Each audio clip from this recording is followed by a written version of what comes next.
শূন্যতাটো যিটো আছে সেইটোতো সদায় থাকিব ন জীৱনভৰ অনুশোচনা কোনো ধৰণৰ নাই মৃতপ্ৰভাৱো দেখিছোঁ কোনো ধৰণৰ অনুশোচনা নাই শাস্তি পাবই লাগিব সিদ্ধাৰ্থই যিহেতু ডিচাৰ্জ ফাইল কৰিছিলে যোৱাবাৰ আৰু তাৰ অবজেকশ্যন হৈছে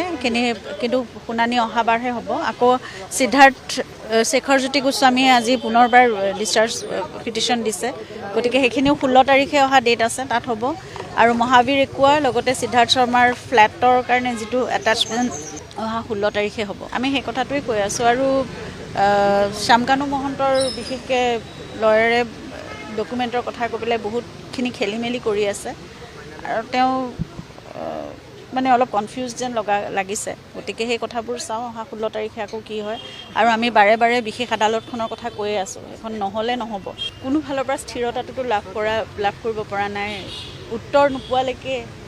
আৰু শূন্যতাটো যিটো আছে সেইটোতো সদায় থাকিব ন জীৱনভৰ গতিকে সেইটো সদায় কৈ আছোঁ অনুশোচনা কোনো ধৰণৰ নাই মৃতপ্ৰভাৱো দেখিছোঁ কোনো ধৰণৰ অনুশোচনা নাই সকলো খুব নৰ্মেলি আছে মই সেইকাৰণে নাজানো তেওঁলোকৰ মনত কি আশ্বাস আছে নে কি ভাবি আছে তেওঁলোকে কিন্তু কটকটীয়া বিচাৰ হ'বই লাগিব আৰু ন্যায় প্ৰতিষ্ঠা খুব ভালদৰে হ'ব লাগিব শাস্তি পাবই লাগিব